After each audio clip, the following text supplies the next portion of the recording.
Hello friends. तर आज आपण वर्ल्ड टुरिझम डे जागतिक पर्यटन दिवस या दिवसाची माहिती पाहणार आहोत. तर सध्या कोरोनाच्या काळामध्ये तर आपण सध्या कुठं फिरत नाही आहे. कोरोना संपल्यावर तर नक्की फिरणारच आहे. तर तुम्हाला आज या दिवसाची मी माहिती सांगणार आहे. तर आज 27 सप्टेंबर हा दिवस जागतिक पर्यटन दिन म्हणून साजरा केला जातो. कारण तर त्याचा इतिहास त्याच्याबद्दल तुम्हाला माहिती सांगते मी. 1980 पासून जागतिक पर्यटन दिन या दिवशी साजरा करण्यास सुरुवात केली.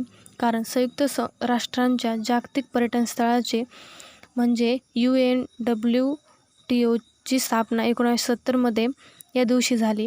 तर गतवर्षी म्हणजे 2018 मध्ये पर्यटन आणि डिजिटल परिवर्तन हे प्रमुख उद्दिष्ट ठेवून पर्यटन दिन हा साजरा केला जातो. आणि पूर्ण वर्षभर जगभरातील विविध सर्व देशांमध्ये यासाठी वेगवेगळे कार्यक्रम, योजना, सुविधा यांचे नियोजन केले जाते. तर वर्षभरासाठी 2019 पर्यटन दिनासाठी विशेष विषय आहे तो म्हणजे पर्यटन आणि नोकऱ्या सर्वांसाठी चांगले भविष्य. तर तुम्हाला पर्यटन या खात्यामध्ये जर का काम करायचे असेल किंवा आवड असेल, तुम्हाला फिरायला आवडत असेल, तर त्यासाठी जॉब पण आहेत, संधी आहेत पर्यटन खात्यामध्ये. तर स्पर्धा परीक्षांच्या माध्यमातून तुम्ही पर्यटन विभागात नोकरीच्या संधी मिळतात. तर पर्यटन संचालनाच्या माध्यमातूनही अनेक पदे भरली जातात. तर सरकारी नोकरी घेण्यासाठी मात्र तुम्हाला विषयातील पदवी प्राप्त असणे, म्हणजे कोणत्याही विषयातील पदवी प्राप्त असणे गरजेचे. तसेच अनेक विदेशी कंपन्या संधीही आहेत. अनेक विमानसेवा प्रदान करणाऱ्या कंपन्यांना या क्षेत्रासाठी कुशल मनुष्यबळाची आवश्यकता पण असते. तर त्यासाठी तुम्ही अर्ज करू शकता. खाजगी समूहात व्यवस्थापन आणि आदी बाबींमध्येही उत्तम वेतनही आपल्याला मिळतं. तर पर्यटनामध्ये विभागसुद्धा आहे, त्या विभागात तुम्ही काम करू शकता. आरक्षण, विपणन, विक्री, नियोजन, मार्गदर्शन यासारख्या अनेक जागा भरल्या जातात. तर माहिती सहाय्यक हा उपलब्ध पर्यटनासंबंधी जागा आणि तिथे मिळणाऱ्या सेवांचे तपशीलवार माहिती देण्याचे काम करतो. तर त्याच्या सहकार्यामुळे प्रवाशांना योग्य नियोजन करण्यास मदत होते. तर यासाठी गाईड म्हणजे मार्गदर्शक, तर पर्यटन मंत्रालय गाईडला मान्यता देतो. तर प्रादेशिक, राज्य आणि स्थानिक असे 3 प्रकार पडतात त्यामध्ये. तर तुम्हाला हा परवान्याचे 2 वर्षांनी नूतनीकरण करता येते. स्थळांची सविस्तरकरण आणि इत्थंभूत माहिती देणे, तर सांस्कृतिक परंपरा आदींची माहिती देण्याचे काम गाईड करतो.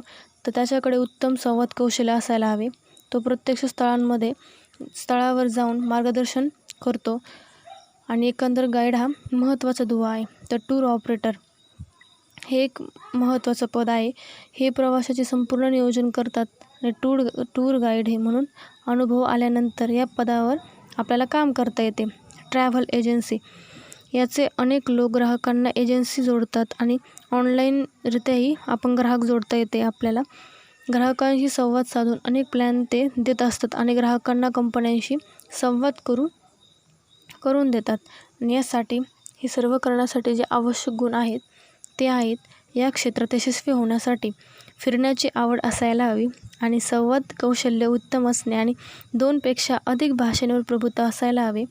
काही परदेशी भाषा आत्मसात करायला जे खूप फायद्याचं असतं ते. भौगोलिक प्रदेशांची जाण असायला हवी. सहकार्य वृत्ती आणि प्रतिकूल परिस्थिती टाळण्याचे कौशल्य असेल तर लोकांमध्ये पटकन एकरूप होणे सोपे जाते. सामाजिक नीतिनियमांचा आणि परंपरांचा आदर करणे गरजेचे असते. त्याचबरोबर या देशाचा इतिहास, कला आदींची प्राथमिक माहिती आपल्याला असायला हवी. तर आपल्याला त्या विभागामध्ये काम करायचं आहे. तर त्याच्यामध्ये निवास, वाहतूक, अन्न, समारंभ, साहसी पर्यटन आदी सेवांमध्ये आपण या क्षेत्रांमध्ये काम करू शकतो. म्हणजे आपल्या आवडीनिवडीनुसार सुद्धा आपण विविध क्षेत्रात काम करू शकतो. तर पर्यटन क्षेत्रातील करिअर, तर ज्यांना फिरायला खूप जास्त आवडतं ते आणि ज्यांना फिरायला आवडतं प्लस त्यांना या क्षेत्रामध्ये काम करण्याची इच्छा आहे, तर हे करू शकता. ज्यांना मुक्त भटकण्याची, मनमुराद फिरण्याची आवड आहे अशांना पर्यटन क्षेत्रात करिअर करणे सहज शक्य होते. आवडच करिअर झाल्यास मिळणारा आनंद मोठा असतो. जे आपल्याला आवडतं त्याच्यातच आपलं करिअर झालं तर आपण आनंदी असतो. आणि दळणवळणाच्या सुविधा वाढल्याने मुक्त संचार करणे आता सोपे झालेले आहे. तर देशाच्या कुठल्याही प्रदेशात किंवा प्रदेशगमन करण्यामागे अलीकडे लोकांचा कल वाढू लागला आहे. तर वर्षभरात पर्यटन या क्षेत्रात 25% जास्त वाढ झालेली आहे. तर पर्यटन व्यवस्थापन आणि नियोजन या अभ्यासशाखेचे आपले महाविद्यालय शिक्षणात आलेले आहेत आणि अनेक परदेशी कंपन्या या पर्यटन कंपन्या या क्षेत्रात गुंतवणूक करत आहेत. तर त्यामुळे आपल्या देशामध्ये मोठ्या प्रमाणात रोजगार उपलब्ध झालेला आहे आणि त्यामुळे सार्वजनिक आणि खाजगी स्तरावर रोजगाराच्या संधी उपलब्ध झाल्याने आपल्याला आपल्या देशामध्ये करिअरच्या संधी या कोणत्याही या क्षेत्रामध्ये सर्वात जास्त आहेत. त्यासाठी आपल्याला पात्रता ट्रॅव्हल आणि टुरिझम या विषयात पदवीसाठी 12वी पास आणि पदव्युत्तर पदवीसाठी कोणत्याही विषयातील पदवी आवश्यक आहे. डिजिटलदृष्ट्या प्रगत होत जाणाऱ्या पर्यटन क्षेत्रासाठी आणि प्रत्येकात जागृत करणे, डिजिटल आणि तंत्रज्ञानावर आधारित उद्योग व्यवसायात चालना मिळावी तर त्यासाठी स्थानिकांचा समावेश आणि त्यांचे सशक्तीकरण करणे, पर्यटकांसाठी माहितीचे आधुनिकीकरण करणे, कृत्रिम बुद्धिमत्तेचा वापर करून पर्यटकांमध्ये सुलभता आणणे यासाठी अनेक उद्दिष्टे डोळ्यासमोर ठेवून जागतिक पर्यटन दिन साजरा केला जातो. हॉटेल क्षेत्रातही आपल्याला संधी आहेत. पर्यटन आणि हॉटेल क्षेत्र या दोघांचा संबंध म्हणजे खूप जवळचा आहे. तर प्रवासात मुक्कामाची सोय करण्याचे काम एकमेकांच्या सहाय्याने केले जाते आणि त्यावर आकर्षक सवलती देऊन ग्राहकांकडे आपले मिळवण्याची कल असतो. तर जवळजवळ 1 लाख कुशल कामगारांची मनुष्यबळाची गरज भासल्यास व्यवसायाला सध्या आहे. तर आणि दुसरं पॉईंट म्हणजे विमान कंपन्या. तर विमान कंपन्यांसाठी काम करणे हे वेगळा आनंद देणारी संधी आहे. तर इतर व्यवस्थापन अभ्यासक्रम पूर्ण करण्यास प्राधान्याने संधी मिळते. त्याचबरोबर त्यात आकर्षक वेतनही असते. निसर्गाच्या सहवासात आनंदाचे क्षण घालवण्यासाठी आणि नवनवीन कला संस्कृतीविषयक जाणून घेण्याची माणसाची मूलभूत प्रवृत्ती पर्यटनाचा मूळ आधार असतो आणि धार्मिक ऐतिहासिक पर्यटन स्थळांना तेथे महत्त्व असतं. आज वेगवान दळणवळणाच्या साधनाने जग जवळ आले असताना देशाबरोबर बाहेर जग आणून घेण्याची माणसाची ओढ एक क्षेत्र सातत्याने विस्तारत आहे. कोणत्याही देशाच्या अर्थव्यवस्थेत पर्यटनाची भूमिका खूप महत्त्वाची आहे. त्यामुळे भविष्याचा वेध घेत असल्यामुळे भूमिकेतील अधिक महत्त्व प्राप्त व्हावे यासाठी संयुक्त राष्ट्राच्या जागतिक व्यापार संघटनेने दरवर्षी जागतिक पर्यटन दिनानिमित्त शाश्वत पर्यटन विकासाचे साधन हे घोषवाक्य निश्चित केलेले आहे 2018-19 मध्ये. तर जागतिक व्यापार संघटना ही चालना देण्यासाठी तर त्या दृष्टीने महत्त्वपूर्ण आहे. भारतात पर्यटन हा जगातील रसायने आणि इंधनानंतरचा 3रा क्रमांकाचा सर्वात मोठा व्यवसाय आहे. तर जगभरातील अनेक पर्यटन नागरिकांसाठी साधन म्हणून आणि जीवनाची आशा म्हणून हे क्षेत्र सर्वात मोठे आहे. तर पर्यटन क्षेत्रामध्ये माध्यमातून निर्माण होणाऱ्या प्रत्यक्ष आणि अप्रत्यक्ष रोजगारांवर अनेकांचा उदरनिर्वाह अवलंबून असतो. वाहतूक, हॉटेल, मनोरंजन आणि इत्यादी व्यवसायांतही पर्यटनासाठी ते जोडले गेलेले आहे. तर गतवर्ष म्हणजे 2019 मध्ये 18मध्ये 120 कोटी पर्यटकांनी जगभरातील विविध स्थळांना भेटी दिलेल्या आहेत आणि ही संख्या 2030 पर्यंत 180 कोटींच्या घरात जाईल असा असा अंदाज जागतिक पर्यटन संघटनेने व्यक्त केलेला आहे. तर या संधीचा उपयोग करून शाश्वत विकासाला चालना देता येते. पर्यटकांचा या दृष्टीने विचार करणे आवश्यक आहे. तर पर्यटन व्यवसायामुळे सामाजिक, आर्थिक, पर्यटन विकास होण्याबरोबर पर्यटन स्थळ परिसरात राहणाऱ्या नागरिकांसाठी जीवनमानात बदल घडून येते.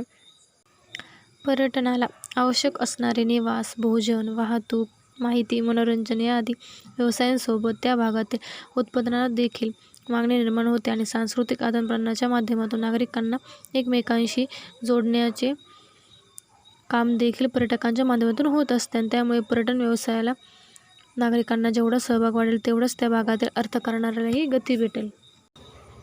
मानसशास्त्रानुसार सुट्टी ही लहान मुलांपासून ते नोकरदारापर्यंत सर्व मंडळींसाठी गरजेची, अत्यंत आवश्यक असते. तर सुट्टीत पर्यटन करण्याची ही वेगळीच मजा असते. मन आणि शरीर प्रसन्न करणारी गोष्ट म्हणजे पर्यटन. एका ठराविक कालावधीनंतर आपल्या नित्यनियमापासून वेळ काढून आपण प्रवास, पर्यटन अशा केल्यास आपल्या जीवनात उत्साह संचारतो. तसेच काम आपण नव्या जोमाने कार्यरत होण्यास मदत मिळते आणि पर्यटकांचे देखील हे कार्य म्हणजे असतात. संयुक्त राष्ट्र संघटनेचे भारतासह म्हणजे या संघटनेचे 155 सदस्य आहेत. स्पेनमधील टोटोमॉलिनोज येथे 1979 मध्ये झालेल्या जागतिक पर्यटन संघटनेच्या सभेत 1980 पासून हा जागतिक पर्यटन दिन साजरा करण्याचा निर्णय त्यांनी घेतलेला आहे.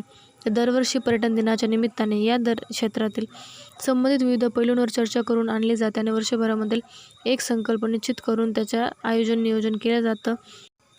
जागतिक पर्यटन दिन साजरा करण्यामागचा मुख्य हेतू म्हणजे जगभरातील पर्यटनाचे महत्त्व वाढवणे आणि पर्यटनामुळे केवळ देश आणि प्रदेशांच्या आर्थिक मूल्यांवर परिणाम होत नाही, तर त्यांचा परिणाम देशाच्या सामाजिक, राजकीय आणि सांस्कृतिक मूल्यांवर देखील परिणाम होतो आणि तसेच सामान्य नागरिकांनाही दर्शवले आहे. जागतिक पर्यटन संघटनेचे महासचिव ताबेल रिफाईल यांचा पर्यटकांना सुंदर संदेश आहे. निसर्ग, संस्कृती आणि यजमान यांचा सन्मान करा. तुम्ही अधिक चांगल्या विश्वाचे दूत बनू शकता. ही भावना पर्यटकांपुरतीच मर्यादित न राहता पर्यटन स्थळ परिसरातील नागरिकांना देखील स्वागत, सन्मान आणि सुविधा या तिन्ही बाबी लक्षात घेतल्या पाहिजे. पर्यटकांच्या माध्यमातून अपेक्षा विकास शक्य आहे. तर तुम्हाला हा व्हिडिओ नक्कीच आवडला असेल तर लाईक करा, तुमच्या फ्रेंडमध्ये शेअर करा आणि नवीन असाल माझ्या चॅनल तर सबस्क्राईब करा. धन्यवाद. तुम्हाला असंच नवनवीन व्हिडिओ पाहायला भेटतील.